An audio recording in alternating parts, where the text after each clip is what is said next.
practical examples of use cases where I've used mind mapping successfully, and how I use them. And you hopefully can take away from that and maybe apply that in your own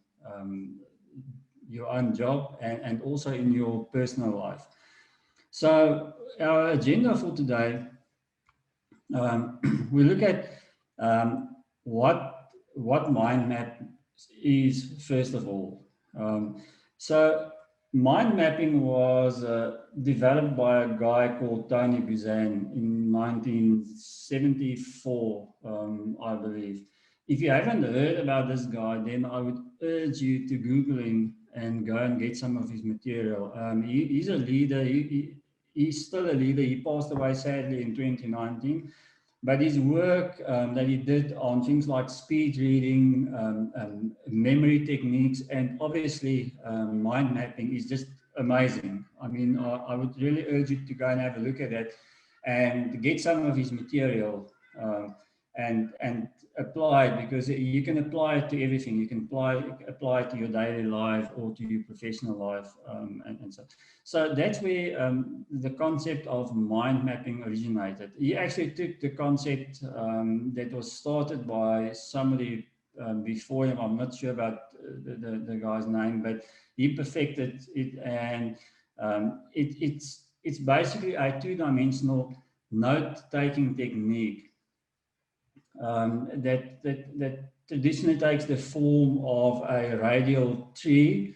And you've probably seen, if you're not familiar with mind maps, I'm sure you've seen one before and you might not have known it, but the concept itself is out there, and it's quite common.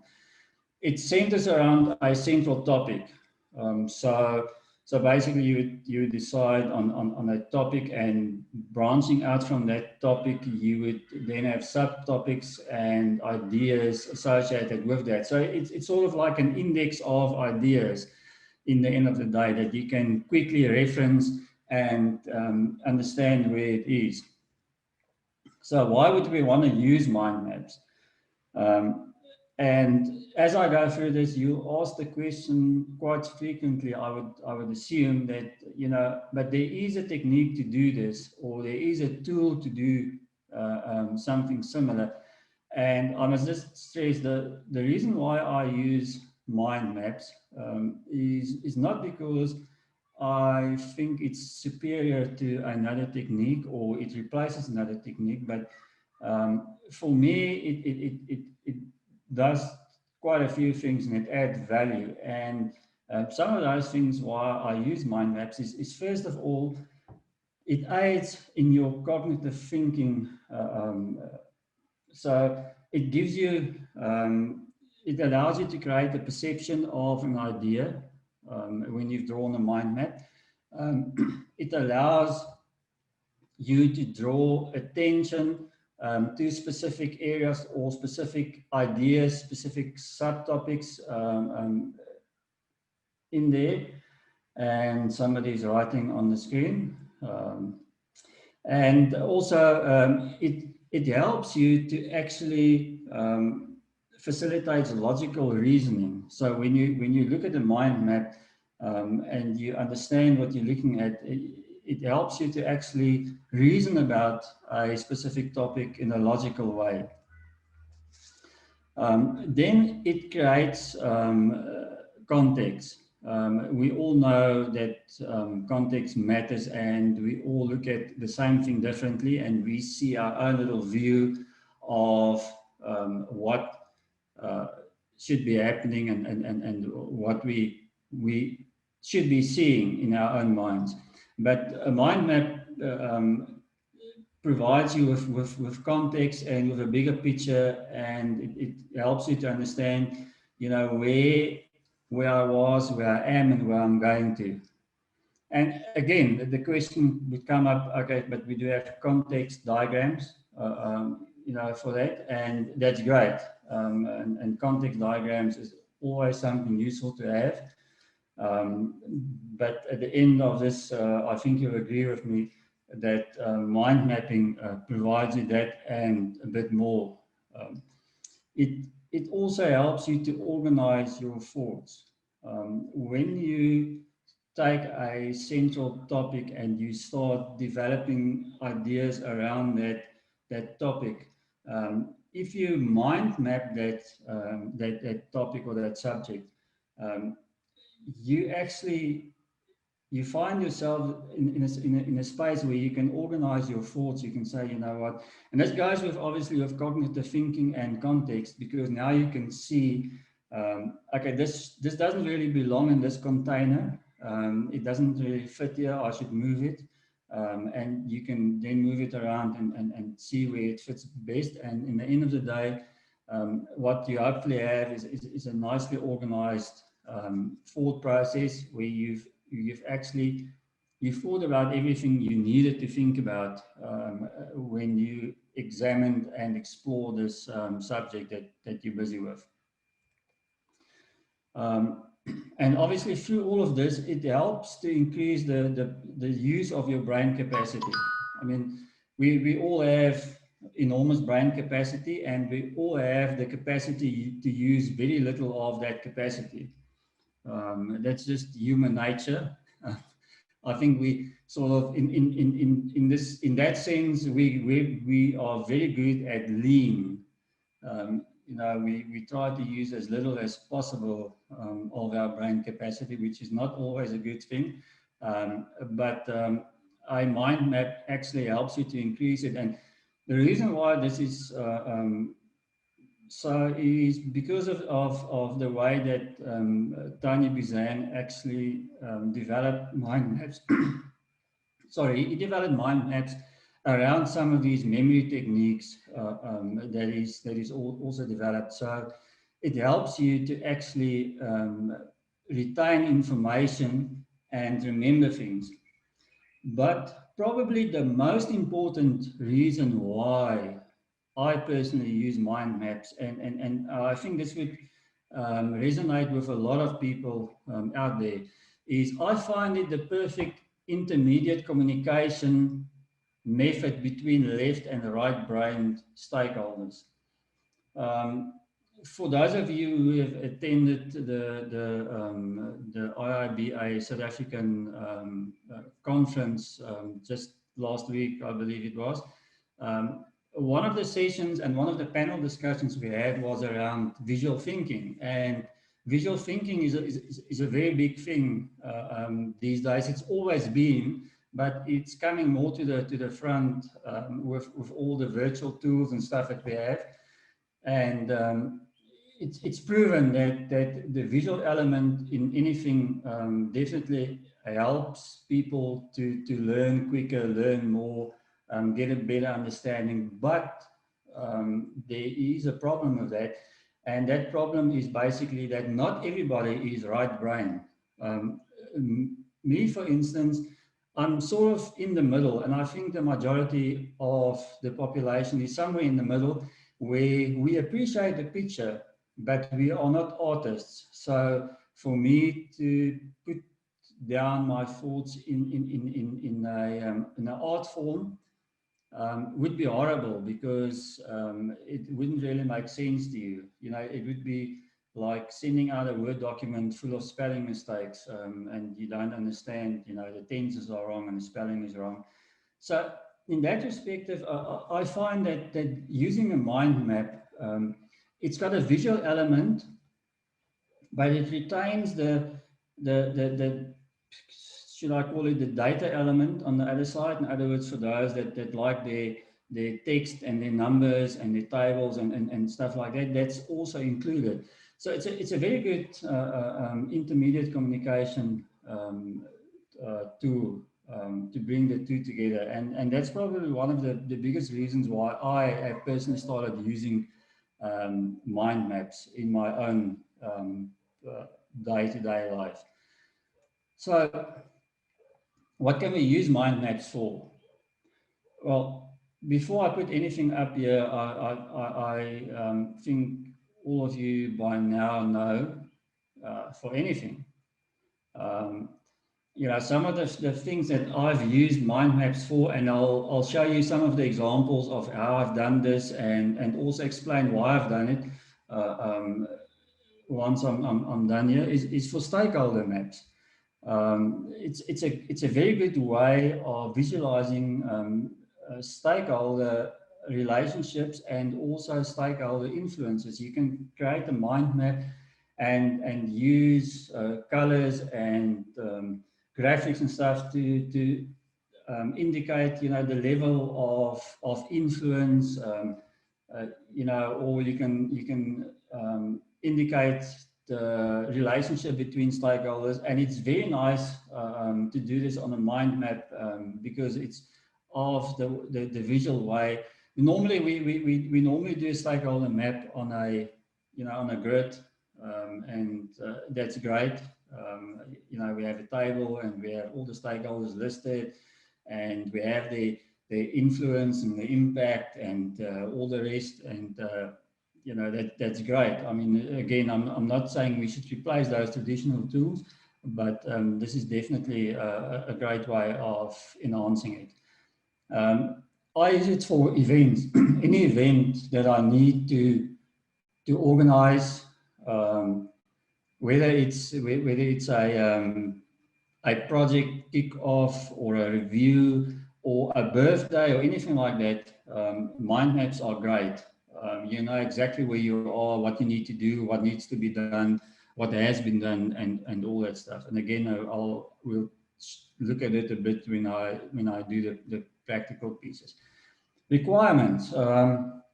About 2 years ago, I attempted to do my first requirements definition on a mind map. And to be honest, I was a bit skeptical when I started out, but it worked out great. It's clear, it's concise. Again, it doesn't replace a full spec, a requirement. It's not intended to replace a requirement specification or a user story or a backlog, anything like that. It's meant as a place for you to collect information in a sensible and easy way. Meetings, I love using it for meetings. When you have a meeting, you can organize your agendas, your attendees, everything on a mind map. You know exactly where you're going and where you want to go, what you need to achieve. Presentations. The first thing I always do when I need to do a presentation, doesn't matter how big or how small, is I start with a mind map. Typically, we all start with a blank slide. And then we work from that blank slide. And as we go along, we find out, I need to move this around. I need to add something. I've missed something here. And we end up, especially if you have a slide deck of, I don't know, maybe 15 or 20 slides, or even sometimes more. I hate a slide deck bigger than that, but we all know that happens. You tend to, you scroll up and down and you try to find information. Did I insert this? Did I leave this out? My first point of entry is I create a mind map. I organize everything the way it should be, and then I take that mind map and I convert it into a PowerPoint presentation, because my central topic is the subject that my presentation is about, and my subtopics are my different slides, and hanging from my subtopics would be all my bullet points or discussion points or whatever the case might be. And yeah, it works great because I do it once, and when I create a presentation, I can focus on creating a presentation that will actually add value instead of spending 90% of the time being worried about, is the right content on the right slide? Is there a flow? Because something that's very important about a professional presentation, as you probably know, is flow. If your presentation doesn't flow and it doesn't have a proper start, middle, and end and stuff like that, it just goes and it flops. And people get bored and they fall to sleep. With a mind map, you can ensure that there's a nice flow, everything happens the way it should, happens when it should, and stuff like that. And you just put it in your slide deck and off you go. Brainstorming is also another one where I love to use mind maps. Um, typically when we brainstorm, again, there's lots of tools that we use during brainstorming sessions. Um, but in the end of the day, the idea is to take all of those ideas, all the nice and the bad ideas, and the stupid ones and the great ones and everything in between. And we need to present it in a way that makes sense. You can look at it and with one glance and you can see, okay, yeah, this looked like a stupid idea when Mandy actually, I hope there's not a Mandy in the audience, but sorry, Mandy, this is not you, but another Mandy actually brought it up. But now that I see it in the context of everything else, it's actually great. And then organize anything. I mean, I could just have said that for what do we use mind maps for, is I could just have said organize anything. And you can organize literally anything with a mind map. And that is, I'm not exaggerating, I'm not selling anything. You can organize anything that you want with a mind map. And if you can read and you can write, then you're away. Okay, so some tips about, like anything, even the greatest tools and techniques, the greatest um, applications, if you don't know how to use them, if you don't apply some basic, simple rules to your use of that tool, technique, or application, it's not going to come across great. And it's the same with a mind map. Now, a mind map is not rocket science. It's fairly simple to do, and it's the rules associated with a mind map. If I'm going to say rules, but there are no real rules actually. But there are not many, and it's basically common sense. You need to think about the audience that you are producing this for. So whoever you're doing this for, and that's true for any documentation, any presentation, anything you do, you need to do it for the person you're presenting it to. Otherwise, it's not going to come across the way you think. So the first tip for creating a great mind map is to use single words or short sentences. Um, Now, you obviously have to be careful here because a single word in a short sentence must make sense. So, what's the, Martin LeBlanc. He actually said, he made us the following statement about a user interface. And I think this is true for anything. The statement he made is that a user interface is like a joke. Okay, if I have to explain it to you, it's not very good. And now you can apply that sentiment to anything. Mind map. If I have to explain a mind map to you, it's not a very good mind map. So keep it short, because the idea is to keep everything on a single page in the end of the day. So the word and the sentence must be descriptive enough for the audience you're going to present it to. If you're going to use a word that's foreign to me, for instance, and I'm not the audience, that's fine. But as long as the word is not foreign or difficult to understand for the people you're producing the mind map for, it's great. But it must be descriptive. So go as short as you can while you still actually convey the meaning of what you're trying to say in that subject, that subject, or any of the ideas associated with it. Try to use colors for different streams or different subtopics. Yeah, the human nature is to associate, to use something to associate different things with. So, and color is one of them. If you have different colors going out from a central part of something, your eyes will naturally follow the same color to the end, and then the next color, and so forth. So it just makes it a bit easier. to read, but be careful not to create a Christmas tree because that can become distracting as well. So again, like I said, most of these tips are common sense that you just need to apply. Make use of images and symbols. Uh, you'll see in this, just in my mind map that I'm using here for this session, I'll just use little symbols or images next to my sub topics, like the little heart against the tips over here. But you can use your own symbols or images just to convey, just to sort of put emphasis or some on some idea, or just to ingrain something in the audience mind.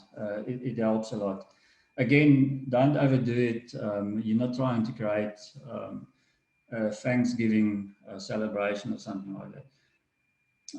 Then make use of relationships, boundaries, and summaries. Now, relationships and boundaries are sort of associated with context maps. And that's probably the biggest differentiator between a mind map and a context map is the concept of relationships and boundaries. But since 1974, when Mr. Buzan actually came up with the idea of mind maps, it's evolved. Traditionally, it's just a radial tree with the ideas and the subtopics and stuff branching out from the central topic.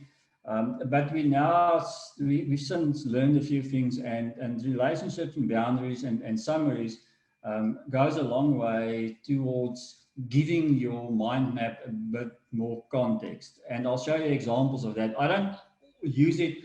And again, these are tips that you can use, not that you should use. So if you create a mind map with one color, it doesn't mean it's a bad mind map. If you create a mind map without relationships, it doesn't mean it's a bad mind map. It might just mean you don't need it. So I don't always use it. I just use it when there's a need for it. Okay, then just two things about if you're using it for brainstorming. And this is a general rule for any brainstorming, whether you're mind mapping it or not, is to never discard any ideas. You dump everything and you put it on that tree. And once the tree is built, you can then go through it and take those off that doesn't belong. But from the outset, you never discard any idea. And then you need to define your top level topics. So you have your central topic, and then top level topics is the same as a subtopic. Define those subtopics, those top level topics before you start, because it provides you with a way to control. We all know that brainstorming is like a mind dump, right? You dump everything that's in your mind concerning a specific topic. But if those topics are not defined, then we could find people just vomiting, and it doesn't sound very nice, and it's not very nice because at the end of the day, it's somebody's job to go and clean up all of that stuff, and it's not relevant to the topic. So defining top level topics help you to guide whatever you hang on your mind tree, your mind mapping tree. It helps you to guide to make sure it fits somewhere. So that is mind mapping in a nutshell. So we've looked at what it is. I think most of us knew that already. I just refreshed your mind. We understand probably why we want to use it. Definitely that's why I use it, and I hope you agree. And then what can we use it for? And then obviously the tips. So what I'm going to do now is I'm just going to take you through some examples of different mind maps that I've done, in the different categories that I've just explained in what we can use it for, just to give you an idea of the type of thing you can use. I'll start with a functional map. I'll start with this one because, as I mentioned, when I did my first functional map about 2 years ago using a mind mapping technique, I was a bit skeptical. But then as it grew and I realized, it's not that, it's actually quite good because it provides me with context. So in this mind map, and I'll just make it a bit bigger so you're not going to see the whole map, but just so that you understand what you're looking at. So my central topic over here is obviously it's a functional map. And then I have subtopics, and in this case, this functionality is around sales management, the sales cycle. So you'll see, for instance, here, my subtopics is lead management, sales management, there are supporting functions, and then at the bottom, we have others. So I've used a few of the tips that I've just shared with you in this mind map. The first one that is important is I have used little icons to indicate priorities. So what I did is I created this mind map. I gave it to the stakeholders and I said to them, listen, give this to me after you've identified your top 10 functional requirements. So prioritize them from 1 to 10, but only 10. And they were able to easily, number one, they were able to easily find specific functional requirements, like for instance over here, automatic scoring. They said, yes, this is important for us, but it's number 2 in the priority list. Now, obviously, by inheritance, you cannot have this function if you do not have this function to qualify a lead. Okay, so we try to prioritize on the highest level, and then obviously these functions are some of the functions that you could use to do automatic scoring of a lead in the sales cycle. So that's the first thing I did, is I use these icons so that we can then easily look at this and see, okay, what are the priorities? Which of these functions are priorities for the user? But then also it doesn't only tell us that, it also tells us, it gives us context. It tells me where that functionality sits. So I know immediately this sits over here. So I need to take care of the qualify requirement, because without that, I cannot do this. So it shows me the dependency. The second thing I did is I actually, I grouped them. So more for ease of use than anything else. So these specific functional areas are grouped, and it's got a boundary around it, so it makes it easy to read and understand. So I now know immediately that all of these are related to access. Now, obviously, if you remove the boundary, it's still attached to access, but it's not as easy to see if the boundary is gone. Then the third thing I did is I used the relationships. So I indicated that this function over here, qualify, has got a relationship with sales management, and that relationship is something called opportunity. Okay, and in this instance, document management has got a relationship, but it goes both ways, because and that relationship is there's a link between my sales management process and my document management process. So I made use of that relationship. So now immediately I see if I, for instance, do not provide the functionality of a product catalog, or I delete that product catalog, from the requirement, then there will be an impact on document management. Now, in this case, it's not necessarily a negative impact. It just means that I won't have to take care of the product catalog in the document management.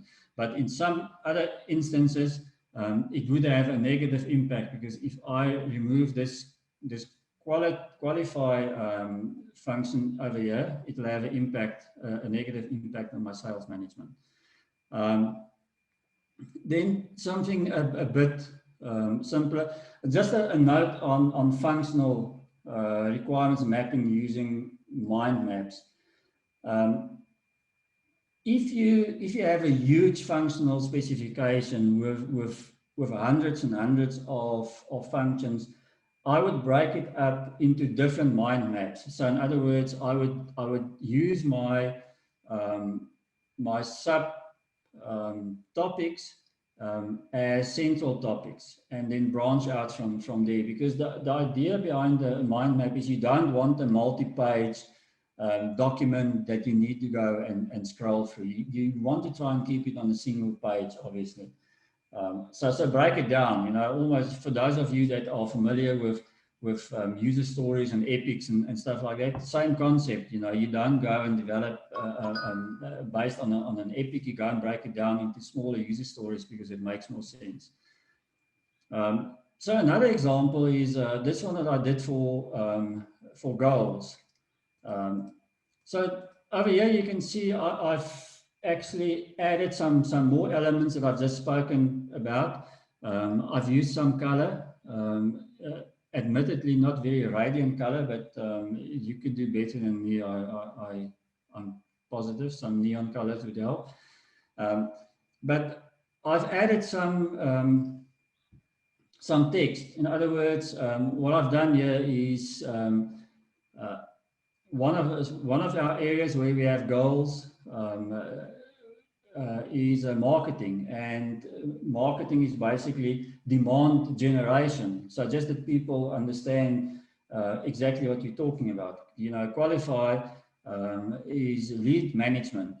And what I did then is also summarize certain parts of this to say, okay, if I summarize all of this, my goal in the end of the day is to understand the market. So I do marketing and I do lead management to understand the market better.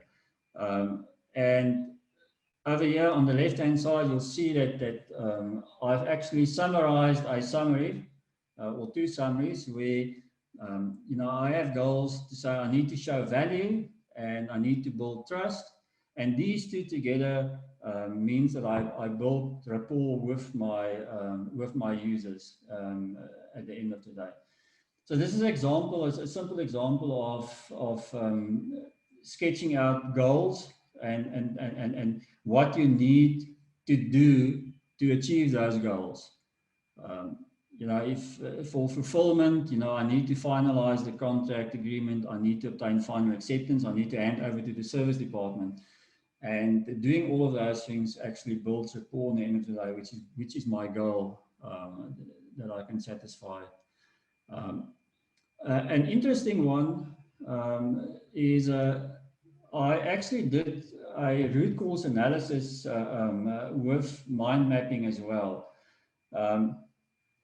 Now, everybody, as far as root cause analysis is concerned, everybody is familiar with Ishikawa or fishbone diagrams, and that's what we normally use to do root cause analysis.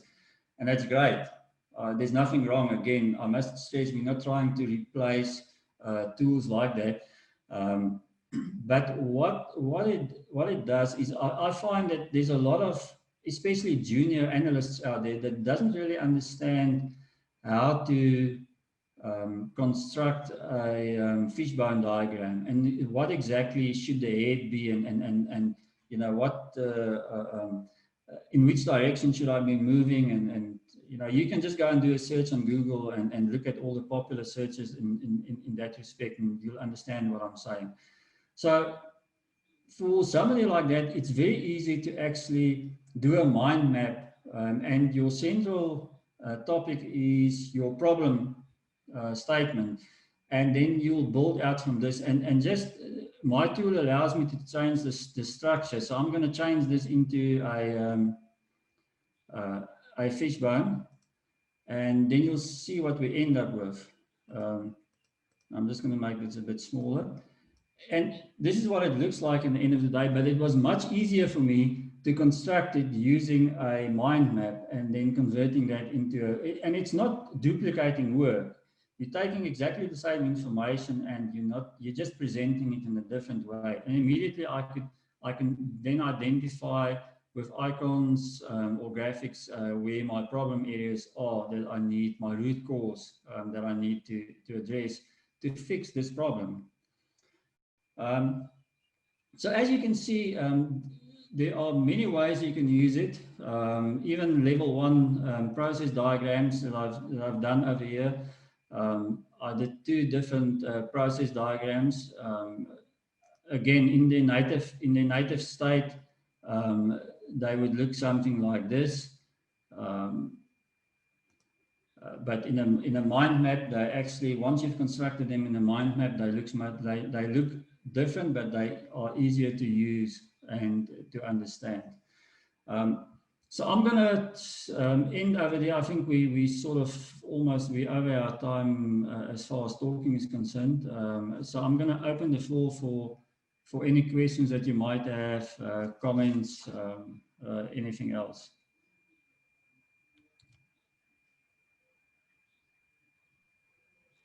Thank you very much, Anton. I think we're just gonna look at the chats, and we're gonna start by, asking a question from Komoto, who says, "What mind map free tool do you recommend?" Okay, so there are many out there. You get freeware that you can use. You get online tools, which means you've got to be on the internet to use them. I prefer to use desktop applications, and the one that I use is Xmind. And the reason why I like it is it's got a free version, but obviously some of the functionality is limited to a paid version, but it provides you with nice things like, changing the structure. You can actually output this into a PowerPoint presentation if you wanted to. You can export it into a PDF.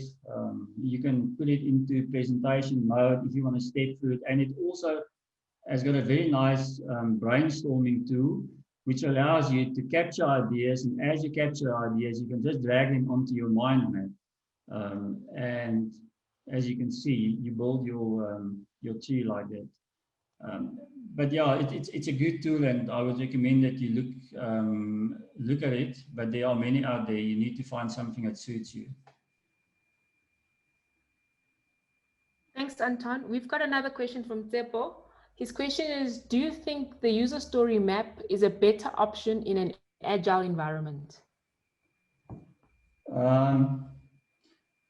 Yeah, is that a trick question? How many agile practitioners do we have on here? Probably a lot. No, again, I'm a big believer in using what works. So what I normally do is I look at the situation, I look at my audience or my stakeholders, and then I say, okay, how do I best bring over my point to this stakeholder group? So for instance, if it's a Scrum team, do they thrive with just normal user stories? Can I do something different to the user story? Can I present it some other way? And then I'll decide whether it's a better fit or not. But in general, I won't just go and say yes. I think this is a better idea. I'll look at the situation.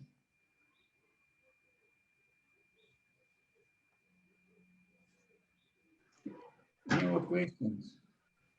Yeah, there's one from Kurai who asks, do you have an example of using mind maps for stakeholder maps and requirements?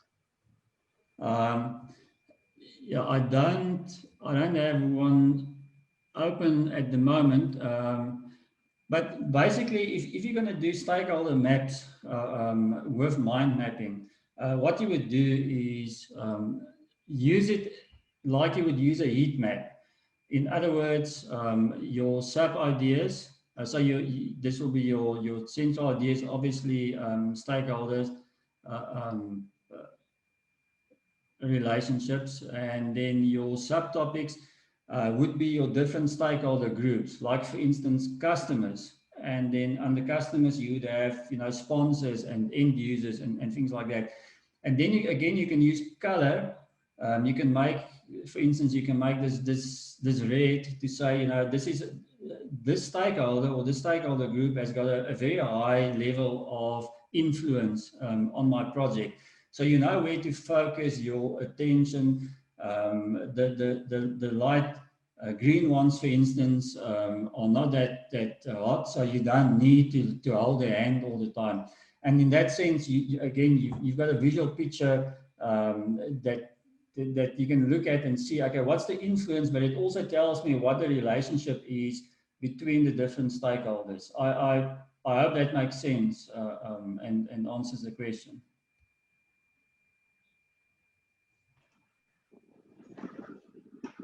Okay, there's one from Errol Henry. It says, how does one best identify when to make use of a mind map and when it might not be feasible in a business context? Okay.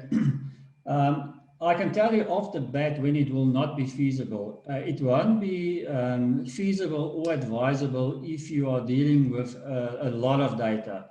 So if you, for instance, have, like I said, if you have a huge requirement specification, I would reconsider whether I want to use a mind map. And if I do use a mind map, I would cut it down into smaller pieces. But it's not always possible to do that and still retain the sense of, the context and the relationship between the different pieces.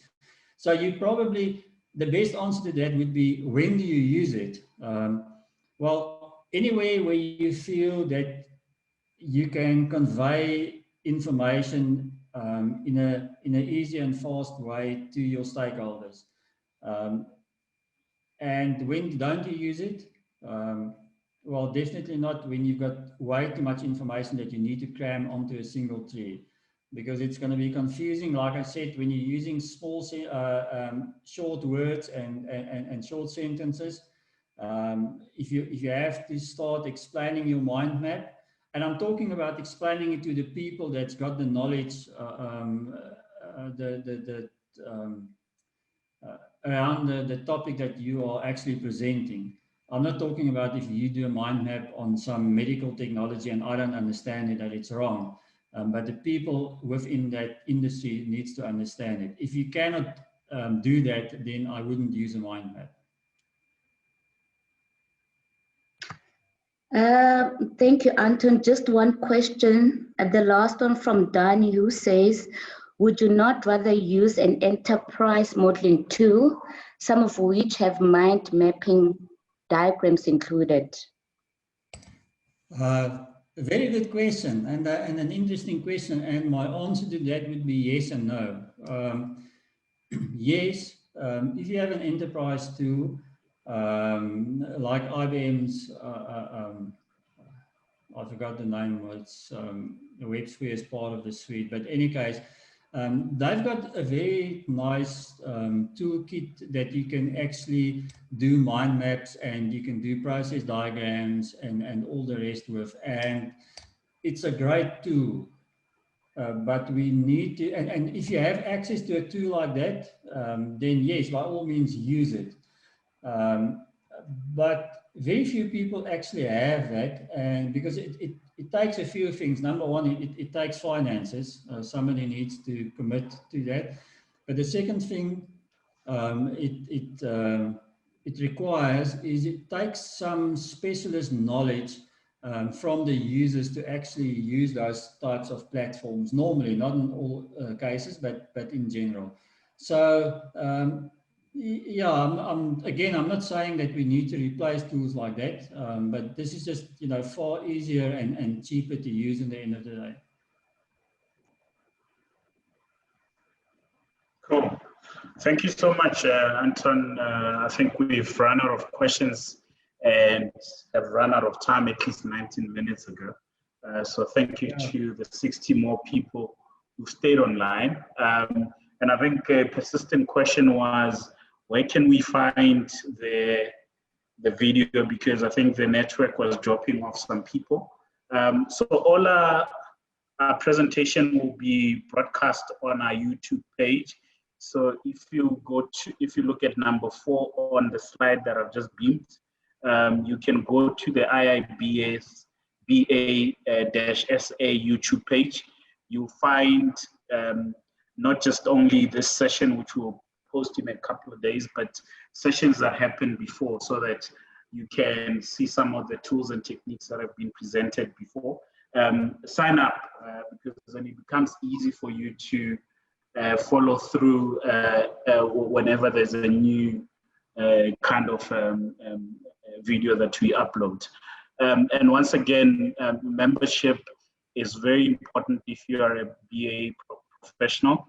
The South African chapter, we subscribe to the global chapter, so we are guided by how they do things, but we obviously localize, so it's localization. And as I mentioned, this are practitioner-led, practitioner sessions. So if you also want to share a tool or a technique that you're really good at, that you think we can all learn from, there is on point number 6, where you can actually go to, we have put our online sessions there to be able to book yourself, to say, I would like to talk. It gives you the slots, it gives you the days, and then we will get your email, we'll be in touch. That's also how we did this session with Anton. So we won't prejudice you because we don't know you. As if the topic talks to how analysts can grow, we'll definitely give you that opportunity. Once again, next week, it's going to be another one. Keep checking our events page. And our email address is joburg@southafrica.iiba.org. If you have any sort of questions or you'd like to send more questions to Anton, we can collate all of the questions and send them to him, and then he will respond to you guys. Anton, thank you so much. We really appreciate your time and your insights.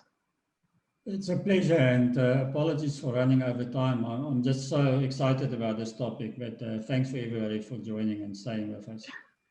It was a brilliant delivery, and I hope everyone who stayed, I think over 60 people stayed beyond 6 o'clock, which showed that they were very engaged and they were enjoying what you were saying and were keen to learn more. Is there a place where they can contact you or professionally get links? Yeah, they can actually find me on LinkedIn. I'm the only on Oosthuizen on LinkedIn, so they are welcome to connect. And if they have any questions, they can just contact me over there. Thank you so much. Thank you so much, everybody. Good evening, and see you again next Thursday. Thank you, everybody. Bye. Thanks, Anton. All right. Thanks, Mr. President. Thank you for joining us as well. It's a pleasure. It was a good session. Thanks, guys. Yes. Yeah. I think I've seen Anton talking about this tool a couple of times on the interweb, so I was really interested to actually see him talk about it, and he delivered on the money. I'm very happy. Thank you so much. That was perfect. Thanks, guys. Thanks for organizing. Thank you. Cheers. Cheers.